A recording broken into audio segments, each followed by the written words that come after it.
Excelentísimas e ilustrísimas autoridades, señoras y señores, Egunon, buenos días. Como presidente de Nueva Economía Forum, tengo el placer de darles de nuevo la bienvenida a la tribuna Euskadi del Fórum Europa, que organizamos con la colaboración de Petronor, BBK y Orange. Hoy tenemos la especial satisfacción de recibir al consejero de Economía del Gobierno vasco, don Carlos Aguirre, al que va a presentar doña Arantxa Mendizábal. La tribuna es suya.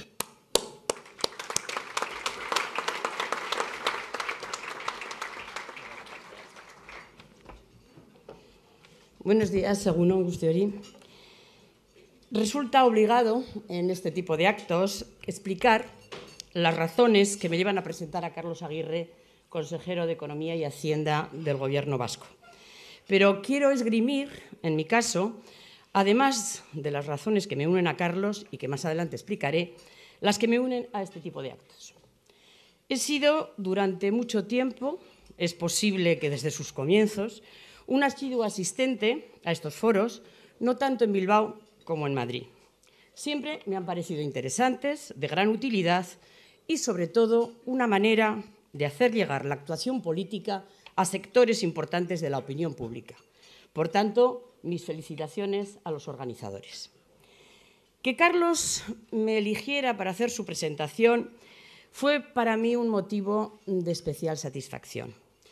Nuestros caminos vitales han coincidido en distintos momentos y por distintas razones, lo que me permite, creo yo, tener un conocimiento bastante completo no solo de su perfil académico profesional y político, sino también, sobre todo, de su perfil humano.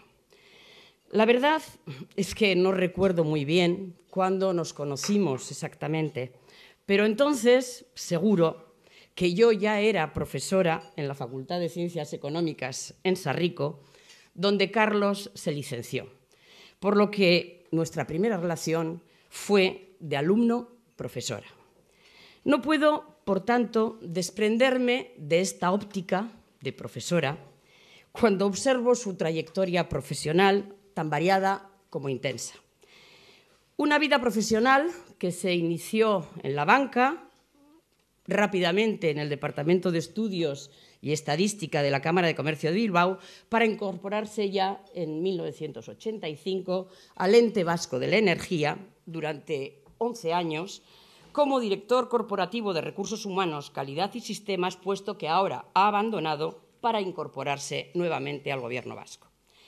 Pero si esta actividad del EVE ha sido una parte importante del ejercicio de su profesión como economista, me interesa sobre todo ahora destacar los otros 11 años de responsabilidades en la Administración Pública vasca, porque nos puede dar una idea de su exhaustivo nivel de conocimiento tanto del Gobierno como de su funcionamiento. Fue director de Planificación en Economía en 1987, fue director de Asuntos Económicos de la Vicelehendakaritza en 1991 y fue director de Economía y Planificación en 1998. Tuvo, por tanto, durante esta etapa, la responsabilidad de la planificación económica, de la política regional, de la coyuntura y la previsión económica y de los estudios y métodos económicos.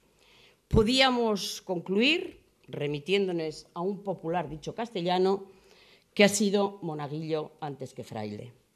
Pero estos años también le permitieron conocer, además de la administración pública en sentido estricto, la realidad más cercana de nuestro tejido empresarial e industrial a través de su participación en distintos consejos de administración, como pueden ser los de la SPRI, la Zona Industrializada en Declive, la Sociedad para la Promoción y Gestión del Suelo Industrial, la Sociedad Pública para la Vivienda y Suelo de Euskadi, Euskotrenbideak, Sociedad Pública para la Promoción de Empleo y Formación, el Consorcio de Transportes de Vizcaya, además de distintas comisiones en las que participó en el ámbito de la comunidad autónoma.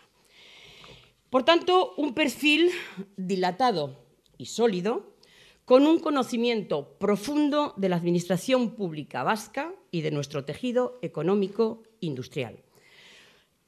Un perfil contundente, un perfil que da confianza y seguridad en un momento económico particularmente complicado, con una crisis quizás la más grave que nunca se haya conocido, una crisis que nos ha sorprendido, que se ha mostrado con una profundidad desconocida, una crisis imprevisible, una crisis que podríamos incluso calificar de rebelde por su resistencia a las recetas tradicionales. Una crisis de origen financiero que no hace más que plantear preguntas al pensamiento económico. ¿Cómo pudo ocurrir esto sin que los organismos internacionales o incluso las propias agencias de rating pudieran preverlo o detectarlo? Con esta crisis se ha puesto en cuestionamiento la globalización, o mejor dicho, los costes de la globalización. Pero, sobre todo, se ha puesto en cuestionamiento el modelo económico, apareciendo como un valor creciente la necesidad de una buena o quizá de una mejor concertación entre el Estado y el mercado, porque los dos tienen un papel a cumplir. Y esto me da pie para pasar de la economía a la política y analizar otra faceta de la vida de Carlos. Durante mis 17 años en el Congreso de los Diputados, dedicándome fundamentalmente a temas económicos, industriales y energéticos, una vez más nuestros caminos se cruzaron.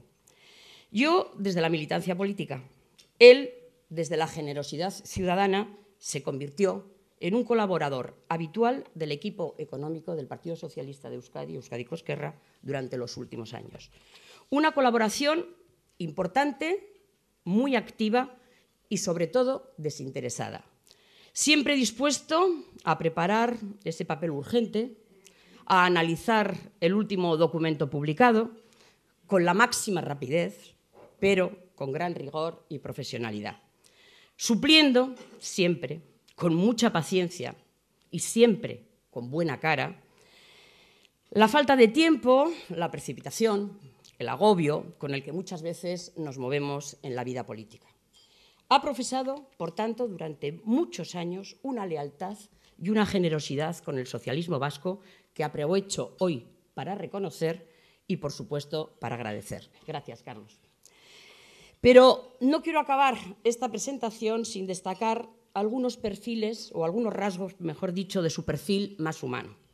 Es un hombre tranquilo, conciliador, con mucho sentido del humor, aunque no parezca, incluso bromista. No en vano es el quinto de 6 hermanos, lo que sin duda marca para toda la vida, y dicen en su familia, más bien decía su abuela, que siempre fue el que menos guerra daba. Entusiasta de su vida familiar, tanto para oficiar un rato en la cocina como para explicar a sus hijas con infinita paciencia cualquier problema que éstas le planteen. Ha sido un buen nadador y apasionado pelotari, pero en esto del deporte, donde fundamentalmente se le ve la pasión, es en el Athletic. En definitiva, Carlos Aguirre es un ejemplo claro de la pluralidad de nuestra tierra. De familia nacionalista, se ha comprometido con otra forma de ver y de entender Euskadi, una forma de interpretar y practicar la autonomía política, de defender y proteger los valores, de estimular las políticas progresistas en un país que, por supuesto, tiene sus señas de identidad, pero sobre todo es un país plural, abierto al mundo y a las nuevas ideas. Muchas gracias. Con vosotros, Carlos Aguirre.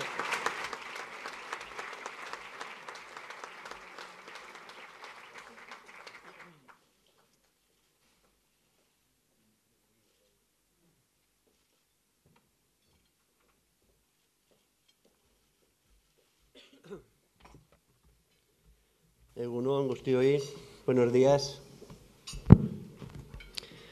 Quiero en primer lugar agradecer a la organización del Foro Economía y a sus patrocinadores por darme la oportunidad de mantener este encuentro con todos ustedes para compartir una serie de reflexiones sobre la situación económica actual y sobre cómo estamos afrontando este momento de crisis.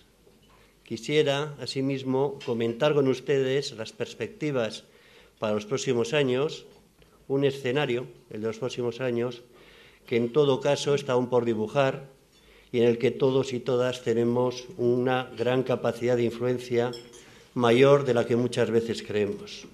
Porque el escenario, el puzzle final, se compone de una gran cantidad de piezas que de forma individualizada podemos modelar y que en todo caso debemos ser capaces de hacerlo de forma coordinada y para dar la mayor armonía y coherencia al conjunto. Estos aspectos de la colaboración y el diálogo deben ser referentes fundamentales en estos tiempos que nos toca vivir. También, como no, quiero agradecerle a Arantxa, a mi amiga Arantxa, por la presentación que me ha hecho. Nos conocemos desde hace, prefiero no decirlo, y hemos tenido muchas historias juntos y creo que era la mejor persona que me podía presentar ante este foro. En todo caso, creo que lo que ha dicho es excesivo. Quiero dar por último las gracias a todos ustedes, a todos vosotros. Muchos me conocéis de hace tiempo, por asistir a este desayuno en el que quiero, como he dicho, compartir algunas situaciones y algunas ideas que desde mi punto de vista son ciertamente trascendentales en los momentos que vivimos. No voy a extenderme más y empiezo.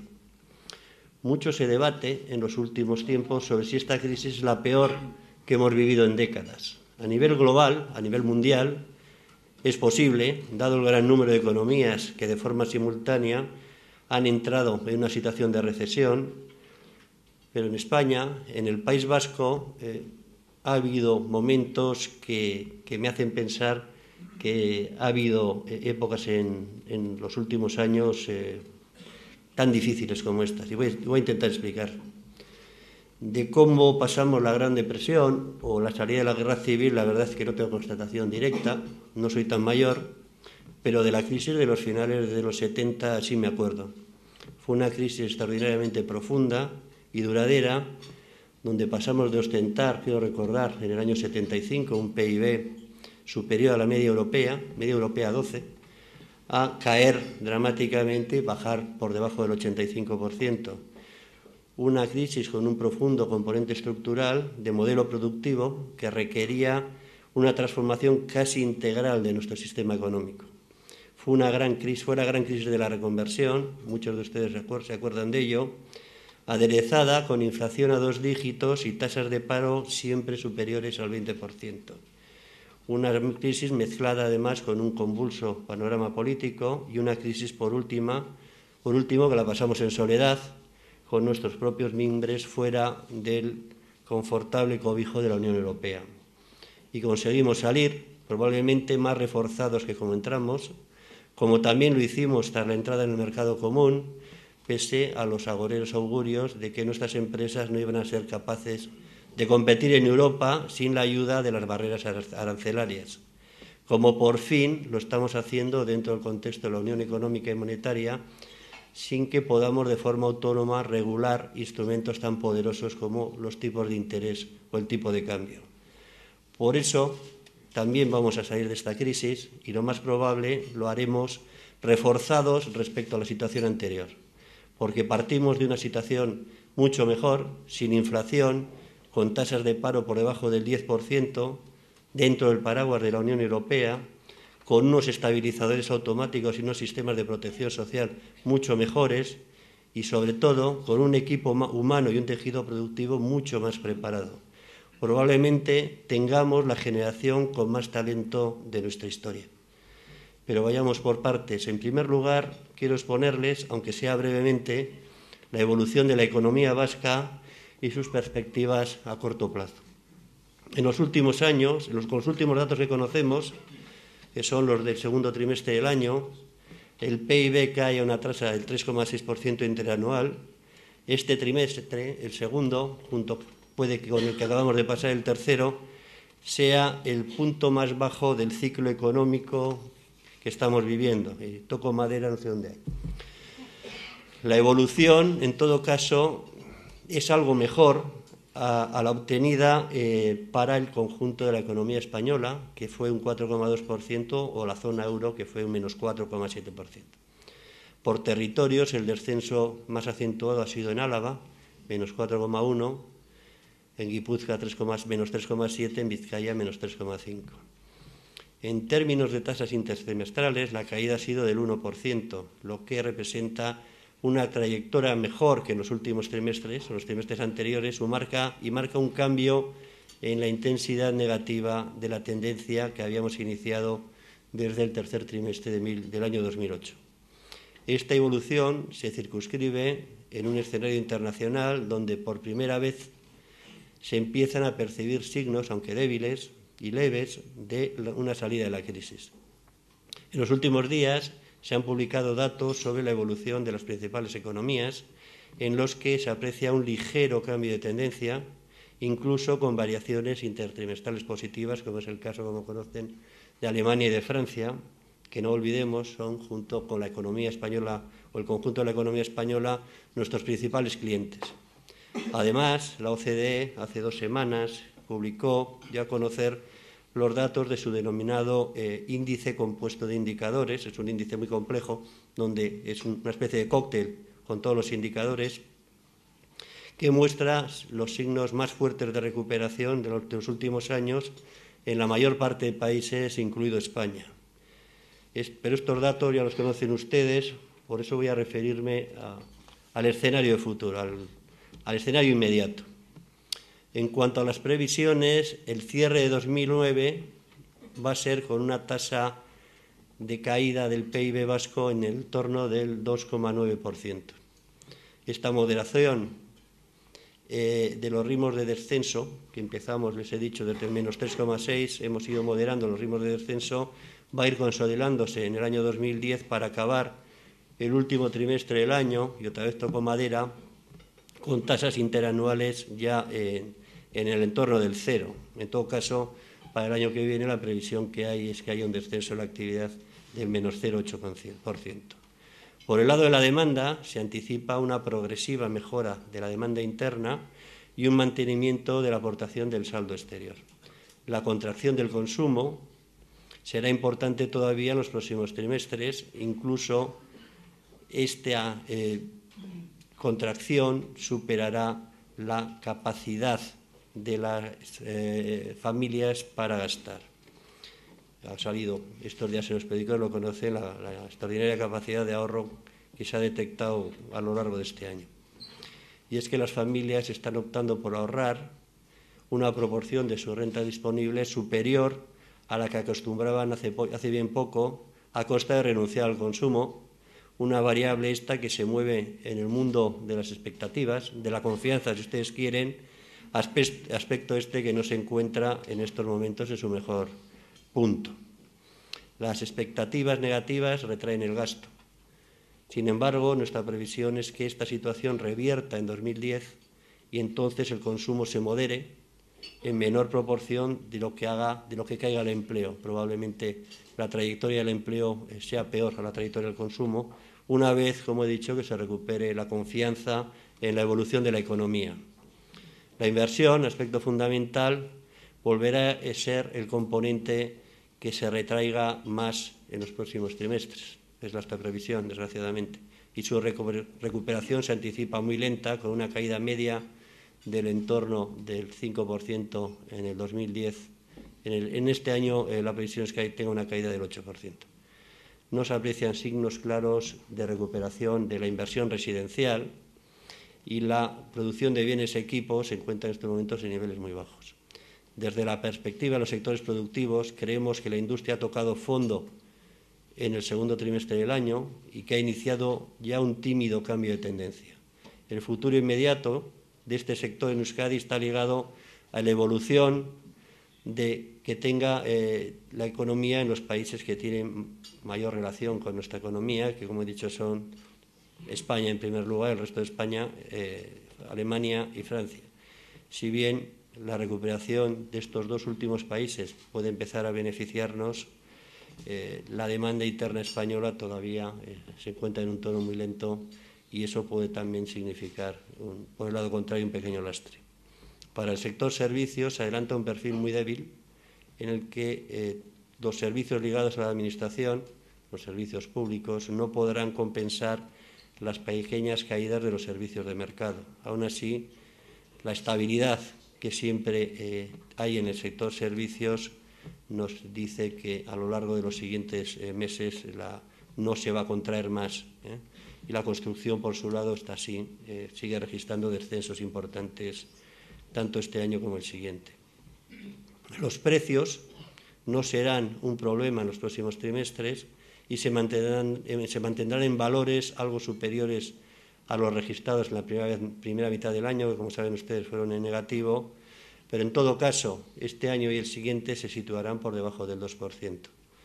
La cancelación del abaratamiento del precio del petróleo supone un aumento de los índices de valor unitario de las importaciones, además de un repunte del deflactor del consumo privado. Con ello, la previsión actual es que en el año 2009 la inflación, el deflactor del PIB, se sitúe en el 1% y el año que viene en el 2%.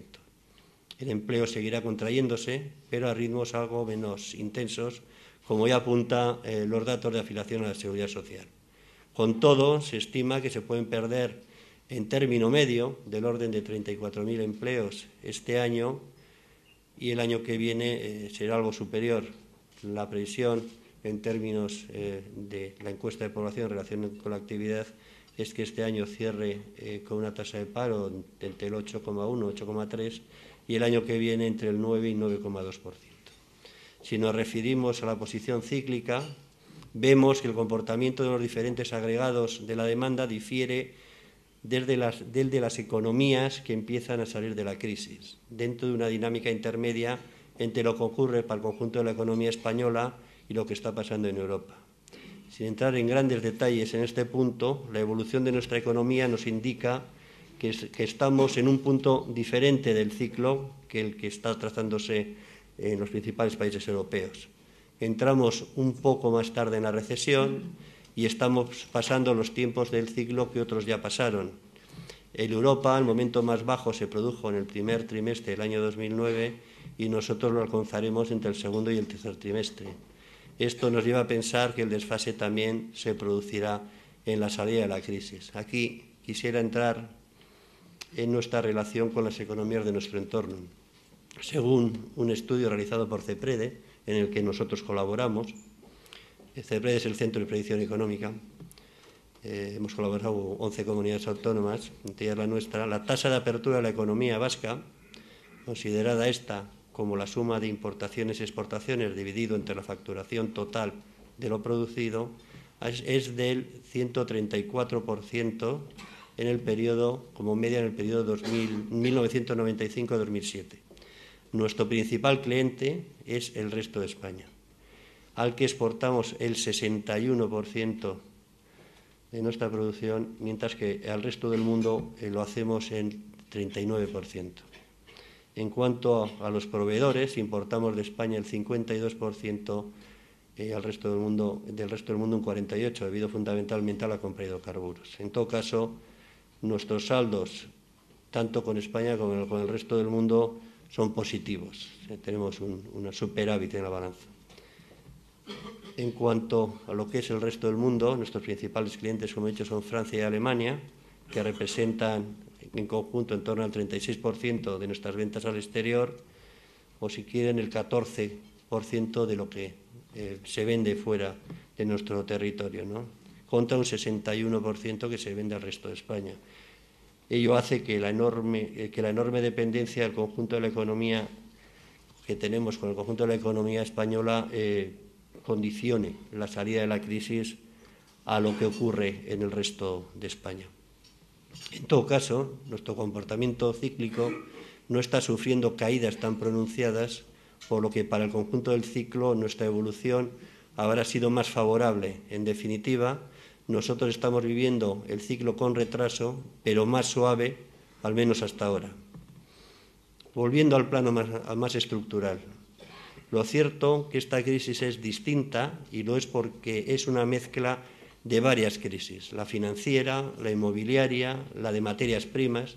Recordemos que ahí hay un punto pendiente. Hace apenas año y poco el petróleo estaba por encima de $150 el barril, y al final del proceso de todas estas crisis, una profunda crisis de demanda. Es, por tanto, una crisis más compleja de gestionar. También estamos en una economía donde las relaciones comerciales y financieras son mucho más intensas, y esta globalización nos obliga, y así se está haciendo, a adoptar medidas de carácter conjunto y coordinado. En este contexto, el problema al que nos enfrentamos es cómo hacerlo desde una perspectiva local a un problema que tiene dimensiones globales. En definitiva, si somos capaces de interpretar de forma correcta la situación actual y, conforme a ello, activar los resortes o mecanismos o recursos necesarios. Esta combinación de políticas a corto, a medio y a largo plazo que nos van a permitir salir de la crisis antes y, sobre todo, mejor posicionados. Voy a hacer un breve repaso a las grandes políticas. Respecto a la crisis bancaria, recuerdo, se han adoptado medidas enérgicas tanto para restaurar la solvencia como para inyectar liquidez a los sistemas bancarios. En materia de política fiscal, tanto en Europa como en Estados Unidos se están elaborando y aplicando planes de impulso enfocados a minimizar los impactos económicos de la actual crisis. Las medidas anticrisis se han centrado en 4 aspectos básicos: restablecer la solvencia de los sistemas bancarios, como he dicho, inyectar liquidez a la economía, sostener la demanda agregada mediante políticas fiscales e impulsar una nueva regulación de los mercados financieros y una nueva arquitectura institucional. En este esfuerzo internacional contra la crisis han participado tanto el Gobierno de España, el Gobierno central, como el Gobierno vasco, que han adoptado medidas de todo tipo, regulatorias, fiscales y de gasto público. Estas medidas de carácter urgente se deben complementar, como he dicho, con otras de carácter estructural que nos permitirán adecuar nuestra economía y nuestro sistema productivo al nuevo escenario, probablemente distinto y con diferentes actores. Entran en juego ya grandes economías como la China, la India, la brasileña, la Rusia, que se va a configurar tras la salida de la crisis. Llegado a este punto, resulta imprescindible que mencione las políticas europeas, que son un referente básico e ineludible para los que pertenecemos y creemos en este proyecto común. La Estrategia de Lisboa es un buen referente para marcar las prioridades a largo plazo de las políticas públicas del Gobierno vasco. Recoge las líneas maestras de las políticas ya mencionadas en diversas ocasiones por el Lehendakari, a saber, la competitividad, la sostenibilidad y la cohesión social. Estas políticas, con las características inherentes a nuestra comunidad autónoma, coinciden con la estrategia del actual Gobierno vasco. Resulta difícil, en el corto espacio de tiempo que dispongo, profundizar mucho en este tema, para mí básico, como es el de las reformas estructurales. Pero no me resisto a entrar, aunque sea muy superficialmente. La competitividad, la globalización económica obliga a nuestras empresas a mejorar continuamente la productividad. De otra forma, su competitividad se vería resentida y la continuidad puesta en peligro, con las consecuencias negativas que ello acarrearía sobre la actividad económica y sobre el empleo. La competitividad ya no puede descansar en salarios bajos. Estamos en una zona económica, la zona euro, donde la moneda es fuerte en relación al resto de divisas. La única forma de ser competitivos descansa en la innovación, y no solo la innovación tecnológica o en procesos productivos, sino también en todos los ámbitos de la actividad empresarial: financiación, gestión, comercialización, distribución, marca, formas de colaboración interempresarial, por mencionar algunas. Pero innovar exige esfuerzos continuados y sus frutos no se ven siempre a corto plazo. Por eso la innovación es una de nuestras prioridades, las prioridades del Gobierno a largo plazo. Además, la innovación necesariamente implica conocimiento nuevo y para ello es necesario invertir en formación.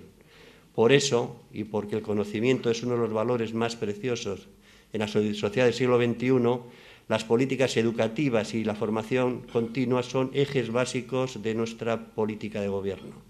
La creación, captación, gestión, transmisión y conservación del talento deben ser la línea prioritaria de actuación en los próximos años.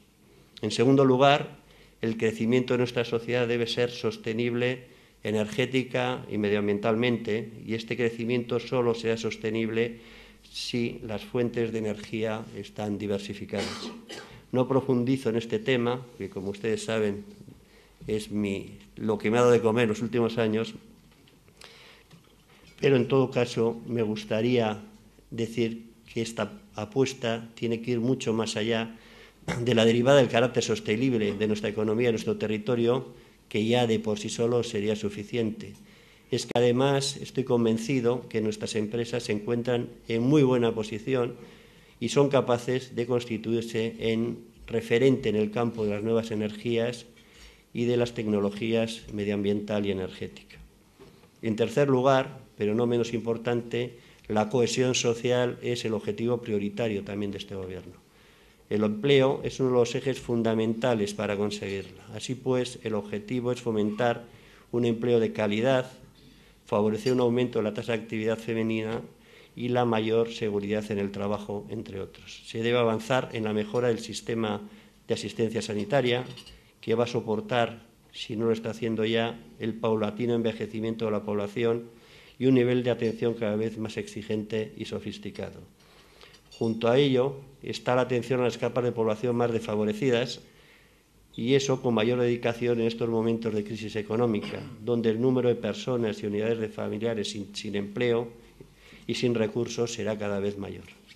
La protección social es, pues, un objetivo también principal para este Gobierno, pero desde una perspectiva de inserción para el empleo. Una política que permita recolocar en el mercado laboral a aquellas personas que, como consecuencia de la crisis o por otras circunstancias, se encuentran en una situación de exclusión. Por último, nosotros mismos, como Administración, también tenemos una responsabilidad con la sociedad. Debemos transformar la Administración pública en una organización mucho más eficiente y ágil, más cercana a la ciudadanía. También introducir criterios de eficiencia y eficacia en nuestras actuaciones, fijando objetivos a alcanzar, como disminuir el tiempo de respuesta a los ciudadanos o rebajar el coste de los servicios. Hasta donde yo sé, y creo que sé bastante, tenemos unos grandísimos profesionales en nuestro sector público a los que debemos ser capaces de motivar y dotar de responsabilidad suficiente para que se vuelvan a sentir partícipes en la construcción de un proyecto de país que debemos edificar entre todos y todas. Y aquí quiero entrar también muy brevemente en lo que es un proyecto compartido y en el liderazgo de este proyecto.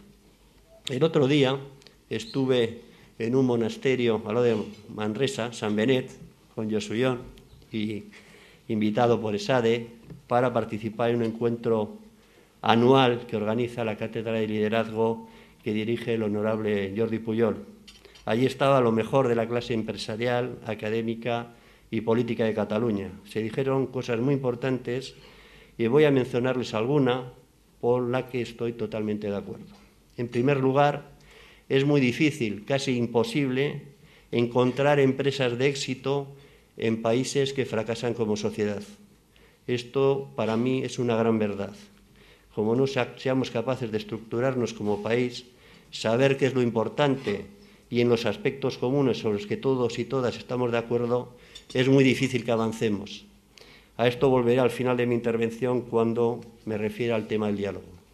Segundo, ya no sirven liderazgos mesiánicos. Ya no vale con ser carismático y personalista. Tú sígueme y ya te diré luego a dónde voy. Ahora el liderazgo que se necesita es racional y basado en una estrategia.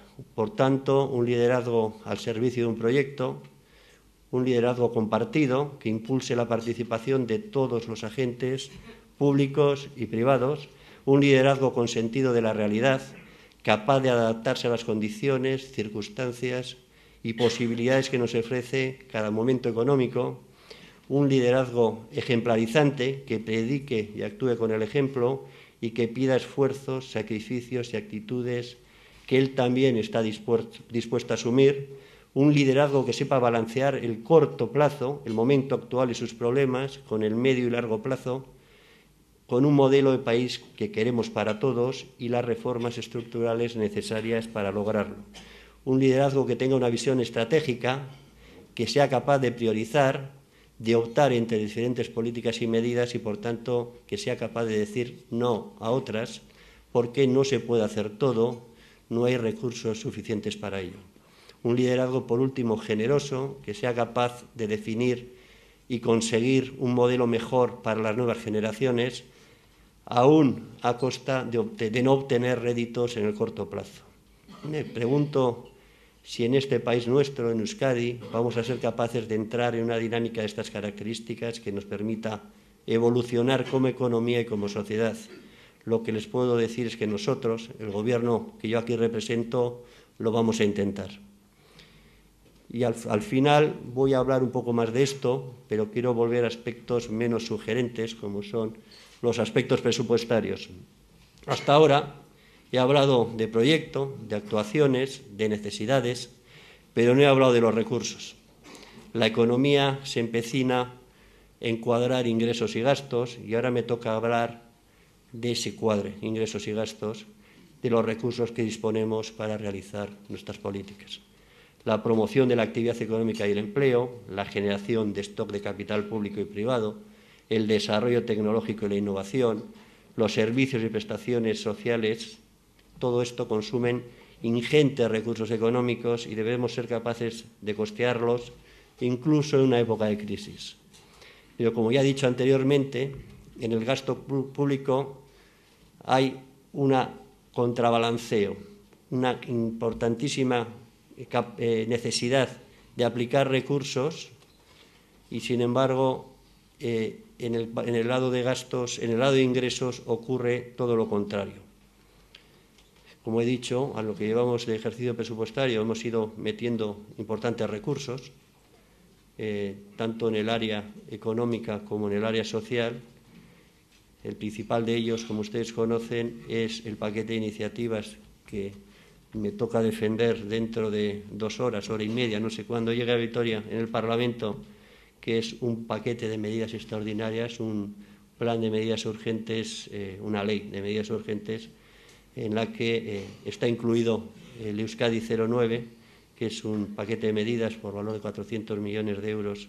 El paquete tiene más, la ley tiene más cosas, pero me voy a centrar en esto, que básicamente lo que lleva adelante este paquete de medidas es 5 ejes, que es la promoción de la actividad económica y empresarial, para que ningún proyecto serio y con expectativas de futuro, sea del campo de la actividad que sea, se quede sin realizar por falta de financiación. Ustedes saben que estamos haciendo un esfuerzo especial en lo que son las líneas financieras de apoyo a las empresas. Segundo, inversiones para mejorar el stock de capital público básico, que por un lado mejora la competitividad de una economía, pero por otro, a corto plazo, fomenta el desarrollo económico y el empleo. La consolidación de un sistema de inserción laboral que, conectado con los sistemas y dependencia de empleo, permita alcanzar la máxima empleabilidad y preste especial atención a los colectivos con mayores problemas de inserción. Una de las líneas básicas también de este paquete de medidas. El apoyo decidido a la I+D+I, a nuestro sistema de ciencia y tecnología, a nuestras políticas de innovación, que, como les he dicho antes, son la base de nuestra economía. Y, por fin, el mantenimiento de los servicios básicos fundamentales. Sin embargo, ya es a donde quería llegar yo, en los 8 primeros meses del año 2009, la recaudación fiscal por tributos concertados, que, como saben ustedes, es la base de nuestro concierto económico, la base de nuestra actividad pública, ha caído un 23,9%. Esta caída tan extraordinaria no tiene precedentes en la historia reciente nuestra, como he dicho, en la que conocemos. Nunca había caído la recaudación ni de largo a estos niveles. Si bien es previsible que la pendiente de la caída se suavice en la segunda mitad de este año, se estima que el cierre del ejercicio se situará entre el 18 y el 20%. De confirmarse esta tendencia, esto significará que el peso de la recaudación por tributos concertados sobre PIB habrá bajado de representar en el año 2007, el último año de bonanza, representaba el 20,9% de nuestro PIB, al acabar este año se situará entre el 15,2 y el 15,4. Es decir, el peso de nuestra recaudación sobre el PIB habrá bajado en el entorno de los 5,5 puntos, o lo que es lo mismo, 3.500 millones de euros en 2 años, 580.000 millones de las antiguas pesetas en 2 años. Expresado en términos comparativos, la recaudación por tributos concertados de 2009 será algo superior a la obtenida en el año 2004. Como he dicho, expresado en cifras absolutas, estamos con un presupuesto del 2009 con ingresos del 2004. Y esto es un problema. Y es aquí donde yo quiero enmarcar el debate fiscal, en la caída dramática de la recaudación que puede incluso poner en peligro el sistema de servicios públicos que tantos años nos ha costado construir. La cuestión es cómo equilibrar el balance fiscal entre ingresos y gastos y cuáles son las medidas que debemos adoptar para conseguirlo. Desde mi perspectiva, se deben activar 3 vías y además hay que hacerlo de forma simultánea. La primera es evidente y de forma ineludible ajustar, o si se quiere, reducir gastos, reordenando y reorientando las políticas públicas hacia aquellas más eficaces desde el punto de vista económico para impulsar la actividad económica y el empleo, pero también salvaguardando los grandes sistemas sociales, que son casualidad, competencia nuestra: sanidad, educación, bienestar social, seguridad ciudadana, justicia. En segundo lugar, endeudarnos, partiendo de su pico más alto, que era el 7,9% de la deuda viva en el año 1997, poco a poco se ha ido bajando ese nivel hasta situarnos en estos momentos en torno al 2% del PIB de endeudamiento vivo, gobierno vasco más empresas públicas. El porcentaje más bajo de todas las comunidades autónomas españolas, muy alejado del 7,7% de la media española y, evidentemente, años luz del de determinadas comunidades autónomas, no voy a nombrarlas, que rebasan ya el 12 y hasta el 13% de su PIB. A partir de unos niveles de endeudamiento tan pequeños, esto nos permite mantener una carga financiera especialmente baja, que ahora está por debajo del 1% de nuestro presupuesto y que en ningún escenario futuro, los que hemos hecho, superará el 5%, dado el grado de escalonamiento que vamos a hacer a la amortización del endeudamiento que tenemos planteado. Además, como ustedes conocen, la calificación crediticia de la Comunidad Autónoma del País Vasco, su rating, es el máximo posible, 3 As.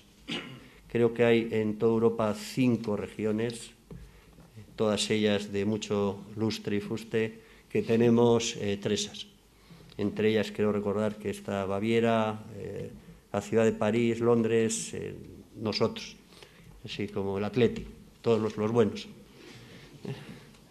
Esta confortable situación financiera y de solvencia, como decía, junto con la tradicional buena imagen que la Administración vasca tiene en la gestión y control de sus políticas presupuestarias y la escasa presencia de deuda pública de Euskadi en los mercados, diría yo, nula presencia, a lo que hay que añadir que pertenecemos al euro, a la Unión Europea, posibilitan una colocación relativamente sencilla del endeudamiento, tanto en el mercado doméstico como en el internacional, especialmente el europeo. Esto lo sé de primera mano.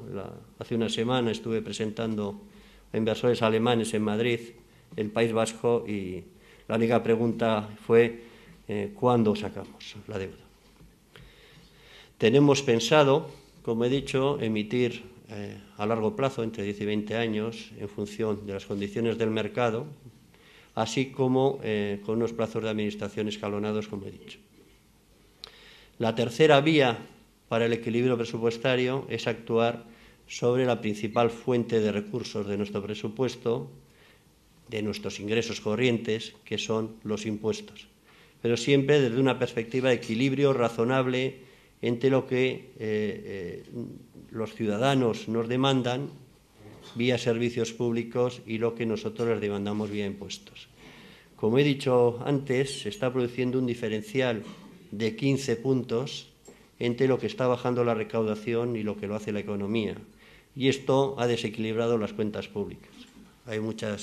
Se pueden dar muchas razones por las que, bajando el PIB nominal en este año en el entorno del 2%, la recaudación va a caer en el entorno del 18-20%. No voy a entrar en esa, si quieren luego hablamos. Pero lo cierto es que, como he dicho, nuestra presión fiscal ha bajado sustancialmente en 2 años. En realidad, las medidas fiscales que se están impulsando por las diferentes administraciones no hacen sino compensar una pequeña parte de este peso de la presión fiscal que se ha producido. En realidad, no hace más que compensar una quinta parte de la caída de presión fiscal. En otras palabras, estas medidas que van a servir, que están encima de la mesa y que todos ustedes conocen, servirán solo para recuperar un punto de PIB de los 5 que hemos perdido en recaudación, en presión fiscal. A nadie le gusta subir impuestos, le aseguro que a mí no, pero me gusta mucho menos tener que recortar algunas prestaciones que ahora proporcionamos a nuestros ciudadanos y que además son a las clases más desfavorecidas, a las personas mayores, a las más jóvenes, a la gente sin trabajo, a las personas con problemas de salud o a las áreas geográficas o colectivos más desfavorecidos. Voy acabando.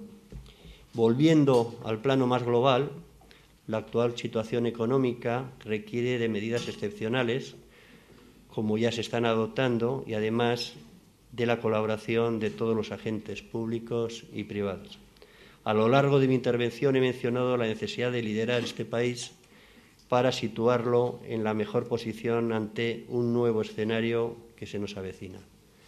Un liderazgo compartido en torno a un proyecto. Un liderazgo dentro de un escenario que va a requerir actuaciones a corto, pero también reformas de carácter estructural. Reformas que en algunos casos nos vendrán dadas, pero que en otras, las más, tienen que ser fruto del trabajo conjunto de los diferentes agentes económicos, políticos y sociales que componen el complejo puzzle vasco.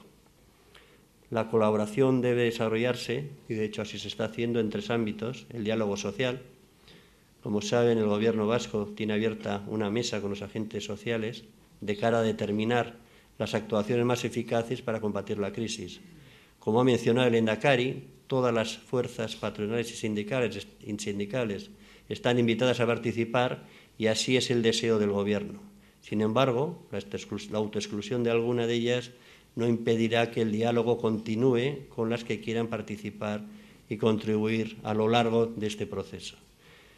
Ya tenemos 2 frutos, todos lo conocen. Por un lado, los derivados del impulso de instrumentos financieros para conseguir liquidez en el sistema productivo. Por otro, el plan de contratación de personas sin empleo y perceptoras de renta básica que hemos empezado a poner en marcha y que, como he dicho, esperamos que tenga ya su aprobación definitiva dentro de unas horas en el Parlamento.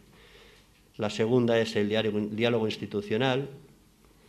Ya estamos dialogando, evidentemente, con las diputaciones forales y con la Asociación de Ayuntamientos para trabajar, para establecer políticas idóneas contra la crisis, y ello desde una visión de coordinación y lealtad institucional. He de decirles que lo que no sale en la prensa es muchísimo más positivo que lo que sale en la prensa. En realidad hay bastante colaboración y bastante feeling.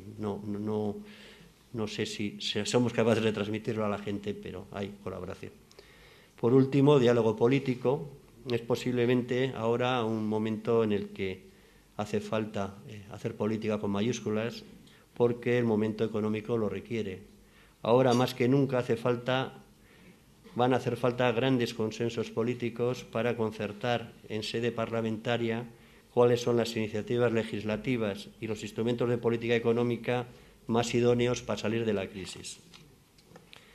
Estamos en plena negociación de los presupuestos 2010, ustedes lo saben, y de hecho, y deberemos, de hecho lo vamos a hacer, llegar a acuerdos lo más amplio posibles que doten de estabilidad a la actividad de las diferentes instituciones públicas, Gobierno vasco, diputaciones y ayuntamientos.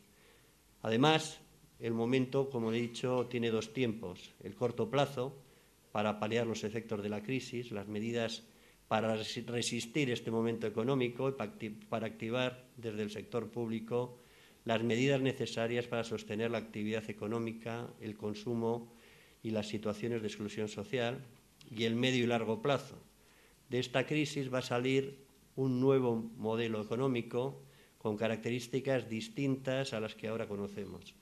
Este cambio de modelo va a obligar en mayor o menor medida, ya lo he dicho antes, a cambios estructurales que van a configurar una nueva realidad socioeconómica, y aquí el sector público debe estar a la altura de las circunstancias.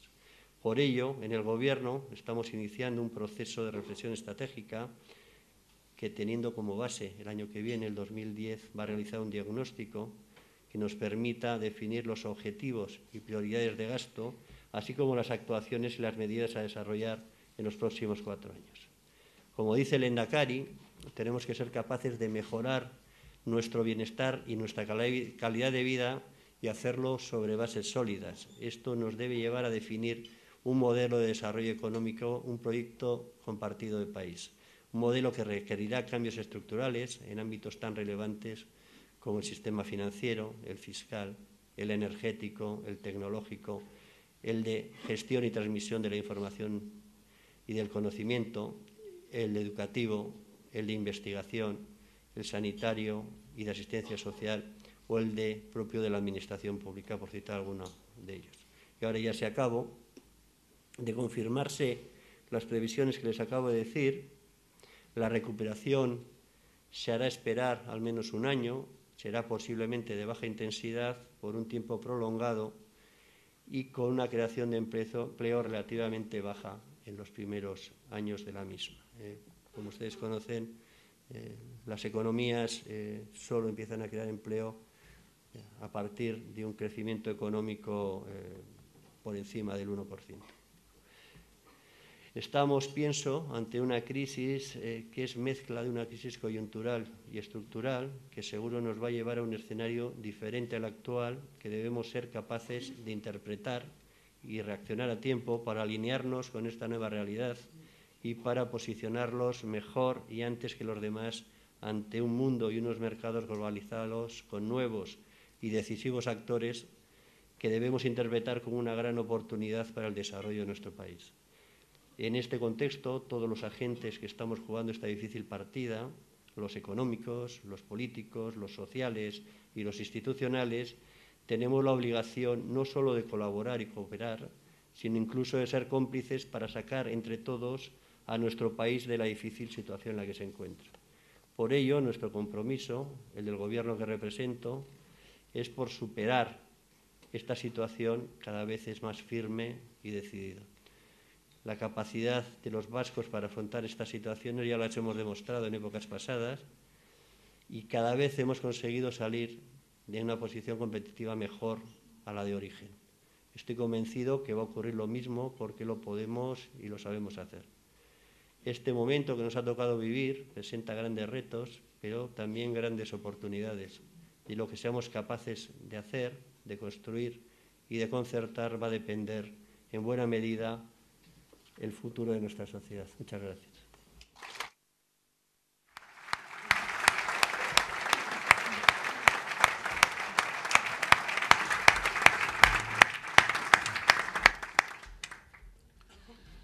Muchas gracias, consejero. Vamos a tener inevitablemente poco tiempo. Usted tiene que desplazarse a Vitoria.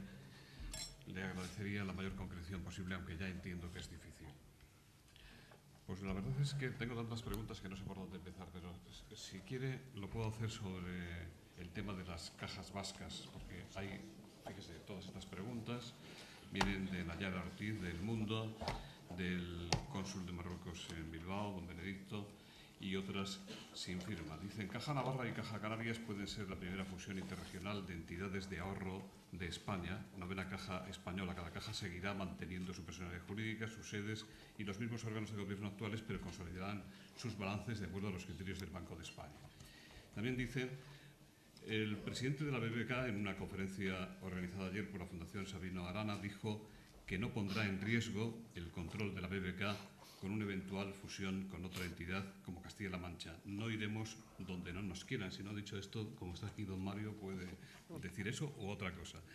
Y dice, ¿no sería lógico que antes de intentar aventuras de ese tipo se intente otra vez la fusión de las tres cajas vascas, esta vez mediante un consenso básico fundamentalmente con el PNV, pero también con las otras fuerzas políticas y los sindicatos? No sé si tengo que contestar Mario o yo. Bien, siendo muy breve, ¿no?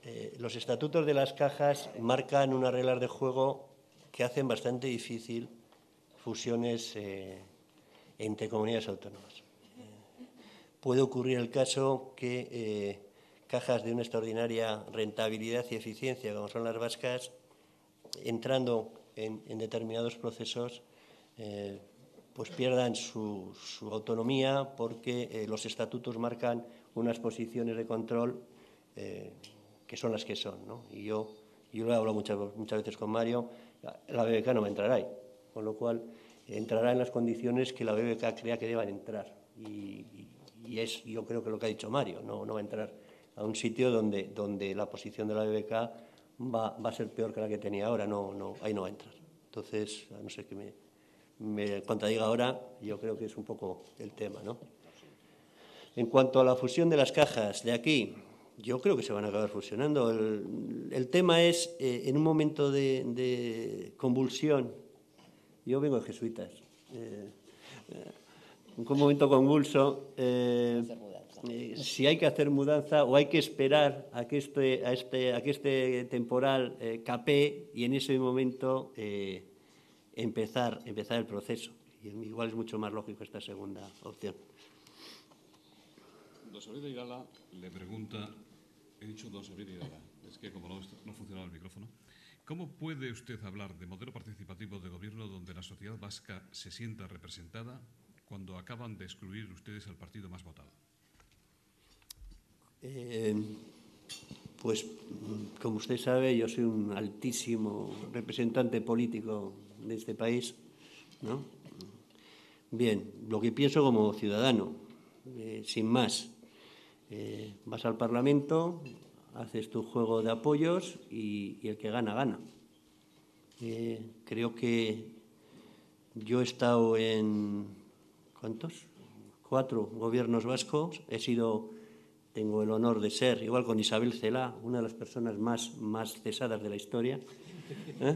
Creo que tú y yo somos los más cesados de la historia y lo que todavía nos queda, ¿no? Bueno, ese es el juego político, ¿no? Yo no digo más. Hay una mayoría que ha decidido una cosa y el partido más votado no ha sido capaz, por lo que sea, de buscar los apoyos que hace 10 años tenía o hace 15 años tenía, que fueron muy bien al país. Cada vez que estábamos bien nos echabais. Y ahora, bueno, pues las consecuencias son estas. No veo mucha más historia.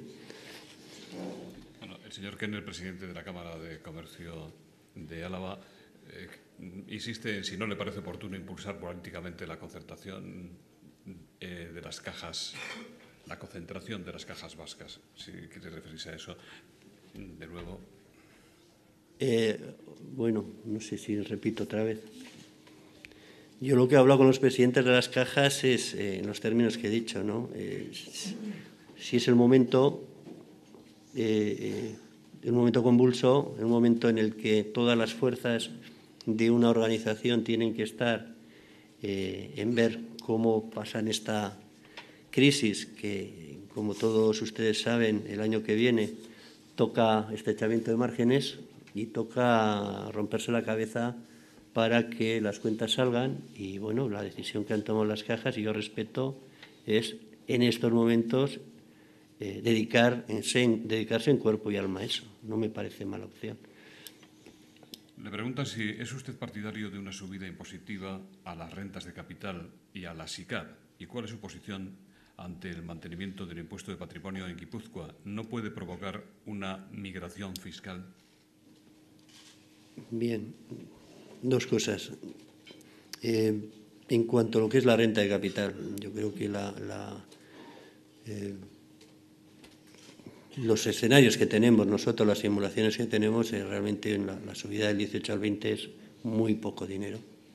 Muy poco dinero, y además hay otro tipo de posibilidades que estamos manejando, que yo no lo voy a decir aquí, dentro del órgano de coordinación tributaria. La SICAV, yo creo que es muy complicado tocar una figura que se te puede ir al día siguiente a la provincia de Álava. A mí me da pánico porque no consigues nada. Lo único que consigues es que se vayan. Entonces, sería en todo caso, si fuese una actuación concertada a nivel pues, de toda España o incluso superior, ¿no? Ha anunciado la emisión de 1.000 millones de deuda pública este año. Le pregunta si están preparadas las emisiones y cómo se harán. Y dicen, en otra pregunta, paralelamente a la emisión de la deuda pública, ¿no cree interesante facilitar el retorno del capital no controlado, lo de facilitar lo ponen entre comillas, del capital no controlado que está invertido en el extranjero? Qué forma más suave de decirlo, ¿no? La primera era la emisión. Sí, bueno, primero voy a respetar. Todavía ni he hablado en el Parlamento. Creo que hoy se aprueba. Esperemos. La emisión va a ser... todavía, vamos, hay una parte que está medio hecha. Yo creo que esta primera va a ir a colocaciones privadas. Es mi primera impresión, porque es mucho más rápido, es mucho más sin embargo, el año que viene, que vamos a volver a endeudarnos, probablemente iremos al mercado. Pero la idea que tenemos en el Gobierno es muy simple, ¿no? No drenar recursos al sistema vasco, y si podemos sacar recursos de otros lados para aplicarlos aquí, mejor que mejor. Pero evidentemente acabaremos poniendo encima de la mesa euskobonos, ¿no? En cuanto a la repatriación de inversiones extranjeras, lo he hablado con todo el mundo, en Madrid, aquí, en no sé qué. Fijaros, ¿qué tipo de señal estamos dando al mercado si cada 15 años hacemos una amnistía? Simplemente lo que estamos diciendo es, tú mete el dinero donde quieras, porque a la larga yo te voy a hacer una amnistía con el coste que tengas y tú blanqueas el dinero. Mi posición es que no. Y además, lo he hablado con el secretario de Estado y nadie está por la labor. Pero básicamente estamos hablando de, bueno, pues que vengan, que se regularice, que paguen al señor Iribarrizaga lo que tengan que pagar y ya está, se acabó el tema, ¿no? Y no creo que... Volviendo a la emisión de deuda pública, ¿ha hablado usted para esa colocación con las cajas vascas y con el BBV? He hablado con bancos, sí, pero... ¿Y cómo va la cosa? Ya os he dicho, el otro día estuve presentando en Madrid que inversores alemanes, y la verdad es de los pocos sitios donde casi me aplauden, ¿no? No hay mucho problema en presentar Euskadi ahí fuera, ni presentar el Gobierno vasco fuera, y como os he dicho antes, lo único que me preguntaban es que cuándo empezábamos a emitir. Va muy bien, no hay ningún problema, En relación a los 450 millones de IVA a la vez, que la verdad es que con tanto cero Madrid le ha pedido suspender la ejecución del pago. Si no lo ha hecho, ¿cómo piensan articular ustedes el pago a plazos, vía descuento del cupo? Me gustaría ser un poco discreto en estos temas, ¿no? El tema está negociándose. Todo el mundo sabe que hay una resolución de la Junta Arbitral que dice que el IVA de las operaciones de MG Rover desde el año 2000 al 2005 tenía que haberse ingresado en Álava y no en la agencia tributaria del Estado. Esa resolución está ahí y en principio debería cumplirse. Entonces, yo creo que estamos en el momento ese en el que habrá que ver cuáles son las fórmulas para que esto se produzca. Yo sí me gustaría que aquí hubiese una cierta discreción porque nos estamos jugando mucho y mucho dinero. Le preguntan también si comparte usted la visión de grandes expertos mundiales de que las medidas de reducción fiscal no tienen eficacia en situaciones de crisis. ¿Las medidas de? Las medidas de reducción fiscal. Depende. Vamos a ver. Probablemente lo que está ocurriendo ahora, he hablado algo de las expectativas, ¿no?, de la confianza, es que el ahorro está siendo muy superior a lo que antes ocurría. Realmente hay unas tasas de ahorro sobre lo que es la renta salarial espectacular. Cualquier tipo de rebaja fiscal probablemente también vaya a ahorro, con lo cual seguiría drenando recursos del sistema, con lo cual sí, estoy de acuerdo con ellos. Como consejero de Economía, no como socio del Athletic, le preguntan si cree usted que tiene sentido realmente en estos momentos hacer rebajas a las ayudas a Innovasque y al mismo tiempo destinar dinero a un nuevo campo de fútbol. Yo creo que no tiene nada que ver una cosa con otra, es chorras con merinas. Primero, el campo de fútbol del Athletic es una operación urbanística vital para Bilbao, desde mi punto de vista, donde reordena ya la última parte que le queda a Bilbao para reordenar, y es una operación a muy largo plazo, a muy largo plazo. Entonces, desde esa perspectiva, yo creo que los que en el Consejo de Gobierno somos socios del Athletic no lo hemos visto como de socio. Es decir, que probablemente pierda con este nuevo campo porque mi localidad es fantástica, ¿no? Pero bueno, en principio lo que diría es eso, ¿no? Esperemos que haya para todos, ¿eh? Pero no es una operación urbanística importantísima, no estamos hablando del Athletic o de cualquiera, ¿no? Le leo otra pregunta. ¿No es posible conseguir la seguridad jurídica para el concierto económico a través del Parlamento vasco, con proyectos de ley armonizadores de las normas forales de los 3 territorios históricos? ¿Qué opina usted de este tema? También, en otra pregunta, ¿qué cree que finalmente hará el PP en Madrid? ¿Se impondrá el criterio de Basagoiti, que no quiere perturbar sus relaciones con el PSE y con el Gobierno vasco? ¿O ganará el presidente de La Rioja, que se opone radicalmente al blindaje del concierto? O ni una cosa ni otra. Vamos a ver. Primero, el hablar de blindaje está haciendo un daño extraordinario a esto. No es un blindaje el concierto, es la garantía jurídica de las normas forales de contenido fiscal. No es un blindaje. El concierto está perfectamente blindado. Es otra cosa. Lo que estamos planteando aquí es que tenga la misma garantía jurídica que el resto de normas fiscales, las de navarras, las españolas. Es eso, es una equiparación, no se blinda nada. Entonces, yo creo que eso debe ser fundamental para que la gente acabe comprendiendo qué es esto, ¿no? Segundo, el martes que viene, creo que es el primer punto del orden del día, en el Parlamento, en las Cortes en Madrid, se vota la toma en consideración. A partir del martes veremos cómo evoluciona eso. ¿Qué va a hacer el Partido Popular? No tengo ni idea. Así de claro. Bueno, algo le habrán contado, ¿no? Sí, todo. Sigo. Tenemos que terminar, pero todavía tengo algunas preguntas. Las diputaciones han hecho ya su propuesta fiscal ante el próximo Consejo de Finanzas. ¿Cuáles van a ser las propuestas del Gobierno? Ya falta poco para la presentación del presupuesto, de los presupuestos vascos. ¿Nos puede dar algún dato? ¿Cuál será el ajuste del gasto y en qué partidas concretas, más o menos? No sea usted muy discreto siempre. No, las cosas no funcionan así. Los temas de las propuestas normativas, de normativa tributaria, ¿no?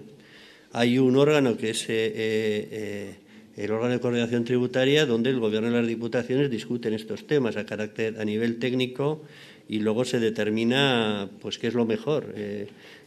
Hay propuestas de una Diputación, de otra, que se toman en consideración, que no se toman, que el Gobierno da su opinión y de ahí salen las cosas, ¿no?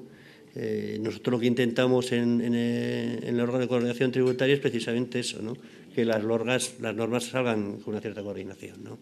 En cuanto a cómo va a quedar el presupuesto, me van a permitir que unas reuniones que tengo bastante importantes entre hoy y mañana hagan que sepa cuál es mi techo presupuestario para el año que viene y a partir de ahí pueda cerrar los últimos flecos del presupuesto. En todo caso, va a haber un recorte muy importante en casi todas las partidas del Gobierno. No sabría decirles un porcentaje ahora porque luego salen los periódicos y al final, cuando ponemos el presupuesto encima de la mesa, sale otro y ya empieza por qué otro, ¿no? Cuando yo tenga cerrado la estimación de ingresos y con lo cual pueda tener muy claro cuál es el cierre, pues estaré encantado de decirles, pero ahora no les voy a decir.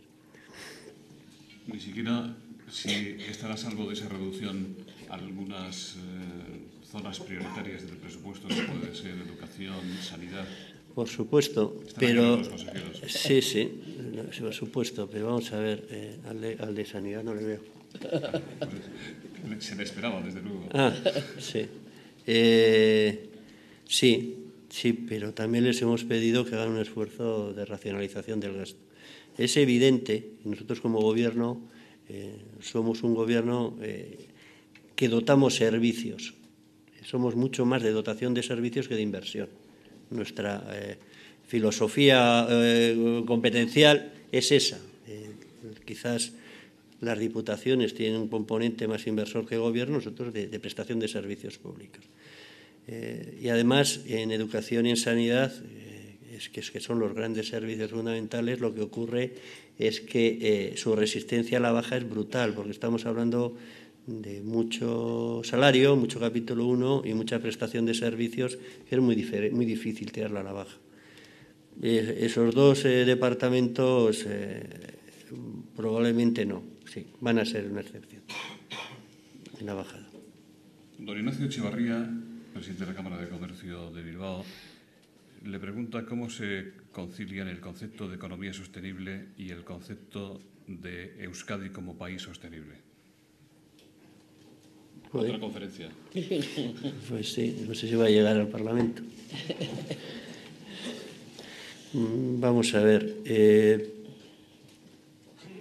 Una economía como la vasca es una economía extraordinariamente abierta. Desde mi punto de vista, eso es un hecho incuestionable, ¿no? Y es abierta, en principio, porque somos pequeños, con lo cual nuestro nivel de transacciones siempre tiende a ser mayor.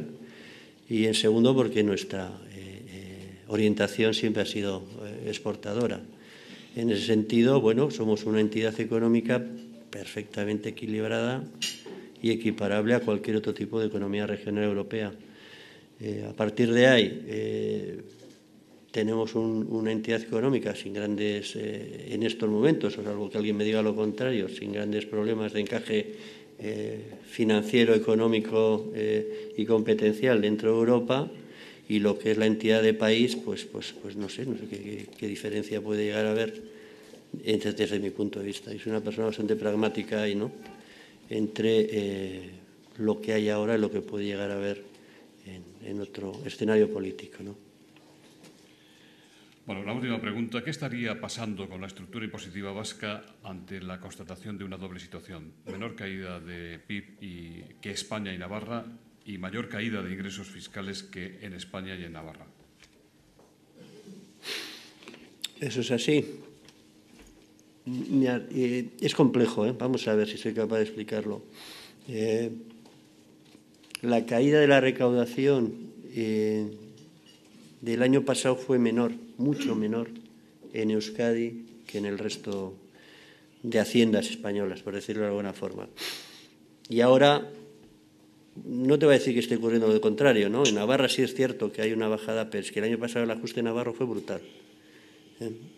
Además, en Navarra teníamos que empezar a hablar de las tripas impositivas. Y igual me voy un poquito lejos.